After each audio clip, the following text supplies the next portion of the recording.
Heya, welcome back to the channel. I thought I would do a quick video on my Xperia 1ii, my Sony Xperia 1ii. Now, I've had this thing for about a year and 2 months now, and my initial thoughts video on it was one of the higher views on my channel. It got like a few thousand views. I'll link to it down below or up here somewhere, so you should be able to see that. This is my thoughts after owning this phone for 1 year. Now, most of the features and things have remained unchanged. The phone hasn't slowed down, anything like that. I still really love the fingerprint scanner just there.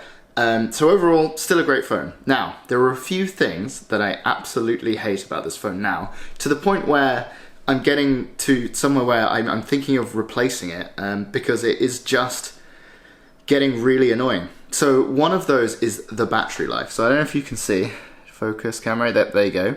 It is on 18%, okay? I've been using it for 1 day. Now let me just check my screen usage. So I go to battery usage, show full usage.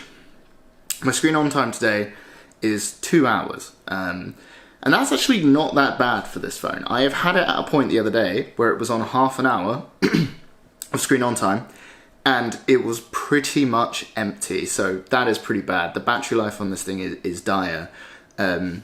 After only a year, and now I have to take a portable charger with me everywhere. I do charge my phone quite a lot, but I try and be as safe with it as I can. I try and charge in small bursts as opposed to charging overnight all the time. But that hasn't seemed to have worked too well. My previous phone, my Pixel 3 XL, the battery was still pretty good before I replaced it, so that is one of my complaints about a Sony phone.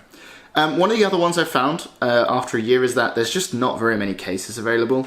You might be able to see that this is still the case that I had on it before. So there's not really much choice. I tend to like to change my case up, but literally with this one, there's like clear ones and then just the Sony's own one, which I don't like that much. So there's not really much to do to accessorize your phone at all. In terms of the build quality and stuff, it's actually held up great. I've dropped it quite a few times, even without a case. It's a dust magnet, so that's where you'll see that. But like, no damage at all. The screen is perfect. And I don't use a screen protector on anymore, no scratches. So also the overall build quality of the phone is pretty incredible still after that time. It's still just as fast, just as responsive, just as snappy. I mean, that's kind of what you'd expect with modern phones. They just don't really get slow. I will say that after a year of using this and coming from a Pixel, I much prefer the camera on a Pixel. So this camera can capture good images. However, I think it takes a bit more work. And I love photography, so it's not an issue in that I'm not technical enough. It's more that if I want to take a technical picture, I'm going to pull out my Lumix G9. I'm not going to, or even this G100, which will take much nicer pictures than the phone, but I'm not going to pull out this Sony. And I really think you do have to work to get a good photo with this. The camera is good, and it's got a large range. I like the wide angle, etc. But it just does take some work, and that I find that a bit of a problem when it's a phone camera. I want to just be able to snap things quickly. I don't find it that reliable in low light either. It doesn't have like, pixels, night mode or anything like that, so that's another issue.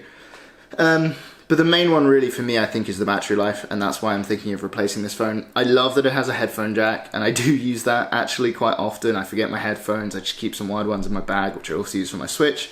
So that's still great. I think that it's a real shame because it's a great phone in concept.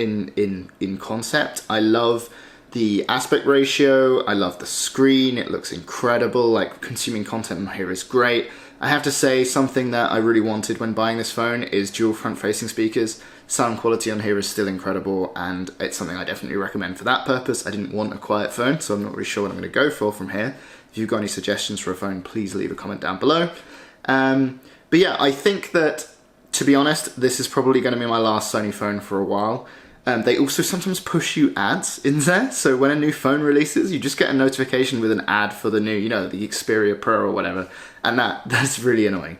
But I mean, the close to stock Android is good. Like, as I said, in concept, great phone. First month you use it, great phone. But I think that after a year, I would probably go somewhere else. Overall, I'll give it a 5 out of 10, because where it's good, it's really good. But there's a lot of places where it could really use some work. So that's about it. Thank you for watching. Don't forget to like and subscribe, and I'll see you guys next time.